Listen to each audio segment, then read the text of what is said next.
എടേ നിന്റെയൊക്കെ ലാലേട്ടൻ ഒരു സിനിമയെങ്കിലും താടി പഠിച്ച് ചെയ്യാൻ പറ്റുമോ? പോലീസുകാരൻ്റെ വേഷമാണെങ്കിലും താടി, പട്ടാളക്കാരൻ്റെ വേഷമാണെങ്കിലും താടി, എല്ലാത്തിനും ഒരു താടിയുണ്ട്.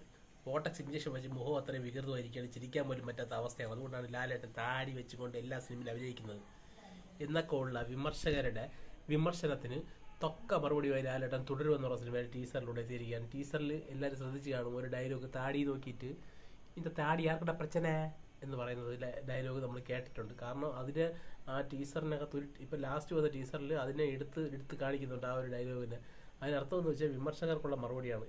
ലാലേട്ടൻ്റെ താടി അവിടെ ഇരിക്കുന്നതിൽ ആർക്കാടാ പ്രശ്നം എന്ന് ലാലേട്ടൻ പറഞ്ഞിരിക്കുകയാണ്. അപ്പോൾ അതായത് ഓരോരുത്തരുടെ ഇഷ്ടമാണ്. അവരുടെ ശരീരത്തിൽ താടി വയ്ക്കണോ, മുടി വയ്ക്കണോ, അവർക്ക് വണ്ണം വയ്ക്കണോ എന്നുള്ള കാര്യമൊക്കെ അവരവരുടെ ഇഷ്ടമാണ്. അതിന് ആർക്കും ചോദ്യം ചെയ്യാനുള്ള അവകാശമില്ല എന്നത് പറയാതെ പറയുന്നു ലാലേട്ടൻ. പറയാതെ പറയുന്നതല്ല, നല്ല രീതിയിൽ പറഞ്ഞിട്ടുണ്ട്. കാരണം ആ ഡയലോഗിന് അർത്ഥം അതാണ്. എൻ്റെ താടി ഇവിടെ ഇരിക്കുന്നതിൽ ആർക്കാണ് പ്രശ്നം എന്നാണ് ലാലേട്ടൻ അതിൽ ചോദിച്ചത്. അത് തമാശ രൂപയാണ് ചോദിച്ചതാണ്, അല്ലാതെ ആരടുത്തും ദേഷ്യത്തിൽ ചോദിച്ചതല്ല. പുള്ളി ഒരു ആക്ഷേപഹാസ്യ രൂപയാണ് ഇത്. പുള്ളിയുടെ ഡയലോഗ് ആയിരിക്കും തരുൺമൂർത്തി എഴുതി കൊടുത്തതായിരിക്കും. കാരണം തരുൺമൂർത്തി ഒരു ലാലേട്ടൻ ഫാനാണ്.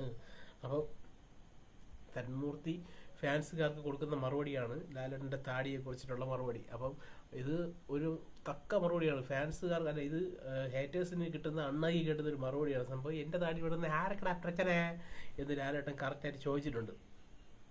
അപ്പം ഇനിയെങ്കിലും കുറച്ച് പേരുടെ അടയാൻ സാധ്യതയുണ്ട്. അല്ല ഇനിയും ചിലപ്പോൾ കൂടി കയറി വരും. തുടരുമെന്ന് പറഞ്ഞാൽ താടി പിടിക്കാൻ പറ്റാത്തത് കൊണ്ട് ചിലപ്പോൾ ലാലേട്ടൻ ഈ ഡയലോഗ് എടുത്തിട്ടതാണ് എന്ന് വരെ പറഞ്ഞ് പരത്താനുള്ള സാധ്യതകളുണ്ട്. അപ്പം ഞാനും പറഞ്ഞിട്ടുണ്ട് ലാലേട്ടൻ്റെ താടി പിടിക്കാൻ പറ്റൂല, ലാലേട്ടന് താടി ഇല്ലാതെ അഭിനയിക്കാൻ പറ്റൂല എന്നൊക്കെ ഞാനും പറഞ്ഞിട്ടുണ്ട്. എൻ്റെ ഭാഗത്തും തെറ്റുണ്ട്, ഞാൻ ഇതൊന്നും പറയുന്നില്ല. എന്നെ കൂടെ ചേർത്തിയാണ് ഞാൻ ഇത് പറയുന്നത്. അപ്പം ഒരു ടീച്ചറെ കണ്ടിട്ടുണ്ട്. ജനുവരി 25-ാം തീയതി ഇനി എന്താവും എന്നുള്ള കാര്യത്തിൽ മാത്രമേ സംശയമുള്ളൂ. കാരണം പടം ടോപ്പ് ലെവലാണെന്നുള്ള കാര്യത്തിൽ യാതൊരു സംശയവുമില്ല. തരുൺമൂർത്തി ഇൻ്റർവ്യൂ ഒക്കെ നിങ്ങളെല്ലാവരും കണ്ടു കാണും. പുള്ളി സിനിമയെക്കുറിച്ച് പറഞ്ഞതൊക്കെ നമ്മൾ കേട്ടതാണ്. സിനിമയെക്കുറിച്ചുള്ള കോൺഫിഡൻസ് പുള്ളിയുടെ അപാരമാണ്. പുള്ളി ഇപ്പം തന്നെ പ്രൊമോട്ട് ചെയ്ത് തുടങ്ങിക്കഴിഞ്ഞു. പുള്ളി മാത്രമാണ് ഇൻ്റർവ്യൂസൊക്കെ കൂടുതലായിട്ട് കൊടുത്തുകൊണ്ടിരിക്കുന്നത് തുടരുന്ന സിനിമയ്ക്ക് വേണ്ടി. ഒരു സംവിധായകൻ ഇത്രയും നേരിട്ടിറങ്ങണമെങ്കിൽ ആ സിനിമ പുള്ളിയുടെ പ്രോഡക്റ്റിനെ കുറിച്ചുള്ള പുള്ളിയുടെ ക്വാളിറ്റി, അല്ലെങ്കിൽ പുള്ളിയുടെ പ്രോഡക്റ്റിൻ്റെ ക്വാളിറ്റി എന്താണെന്നുള്ള കാര്യത്തിൽ പുള്ളിക്ക് തന്നെ ഒരു ഇതുണ്ട്. അതാണ് പുള്ളി അതിനെ മാർക്കറ്റ് ചെയ്യാൻ ഇറങ്ങുന്നത്. നമ്മളിപ്പം മമ്മൂട്ടിയുടെ സിനിമ കണ്ടിട്ടുണ്ടായിരുന്നു. മമ്മൂട്ടിയുടെ ബസൂക്ക എന്ന് പറഞ്ഞ സിനിമയിലെ ഡയറക്ടറിൻ്റെ പൊടി പോലും ഇല്ല. കാരണം താനൊരു പ്രോഡക്റ്റ് ഉണ്ടാക്കി വെച്ചിരിക്കുകയാണ്. അപ്പോൾ പ്രൊഡ്യൂസറാണ് അത് മാർക്കറ്റ് ചെയ്യേണ്ടത്, എല്ലാം ശരിയാണ്. പക്ഷെ താനും അതിൻ്റെ ഒരു ഫാക്ടറാണെന്നുള്ളത് മനസ്സിലാക്കി തൻ്റെ പ്രോഡക്റ്റ് എന്താണെന്നുള്ള കാര്യം നാട്ടുകാരെ പറഞ്ഞ് മനസ്സിലാക്കാൻ വേണ്ടി ഡയറക്ടർ ഇറങ്ങണം.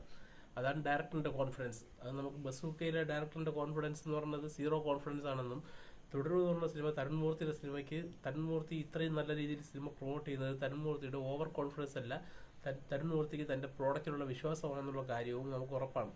കാരണം എല്ലാം ശരിയാണ്. തരുൺമൂർത്തിയുടെ 3ാമത്തെ സിനിമയാണ്, മറ്റേ ഡിനോ ഡെന്നിസിൻ്റെ ആദ്യത്തെ സിനിമയാണ്. ആദ്യത്തെ സിനിമയാണ് 2ാം സിനിമയാണോ ഉള്ളതല്ല ഇവിടെ കാര്യം. ഇവിടെ താനൊരു പ്രോഡക്റ്റ് ഇറക്കി. ഇപ്പോൾ മമ്മൂട്ടി അടുത്ത് കഥ പറഞ്ഞൊരു സിനിമ ഓണാക്കാൻ കഴിവുള്ള ഒരു ഡയറക്ടറിന് എന്തുകൊണ്ട് ഒരു ഇൻ്റർവ്യൂവിന് വന്നിരുന്നതുകൊണ്ട് തൻ്റെ പ്രോഡക്റ്റ് ഇതാണെന്ന് പറഞ്ഞ് ആൾക്കാരെ വിശ്വസിപ്പിക്കാൻ, അല്ലെങ്കിൽ ആൾക്കാരെ കൺവിൻസ് ചെയ്യാൻ, ആൾക്കാരെ തിയേറ്ററിലോട്ട് കയറ്റാൻ സാധിക്കുന്നില്ല എന്നുള്ള കാര്യത്തിൽ മാത്രമേ സംശയമുള്ളൂ.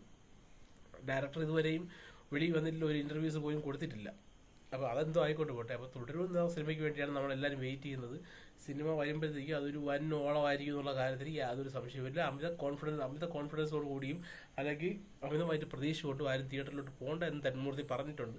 അങ്ങനെ നമ്മൾ പോയി കാണുമ്പോൾ നമുക്ക് കിട്ടുന്ന എക്സൈറ്റ്മെൻ്റ് ആയിരിക്കും ഏറ്റവും വലിയ എക്സൈറ്റ്മെൻറ്റ് എന്നാണ് തരുൺമൂർത്തി പറഞ്ഞത്. നമുക്ക് ദൃശ്യം സിനിമ പോലും നമ്മൾ അങ്ങനെയാണ് പോയി കണ്ടത്. ഒരു കുടുംബ സിനിമ പോയി കണ്ടപ്പോൾ നമുക്ക് കിട്ടിയൊരു എക്സ്പീരിയൻസ് ആണ്, അല്ലെങ്കിൽ കിട്ടിയൊരു ത്രില്ലാണ് അവസാനം ലഭിച്ചത്. അതുപോലെ നമുക്കിതിൽ ലഭിക്കും എന്ന് ലാലേട്ടൻ എന്ന് തരുൺമൂർത്തി പറഞ്ഞിട്ടുണ്ട്. അപ്പോൾ എന്തായാലും കാത്തിരിക്കാം. നന്ദി, നമസ്കാരം.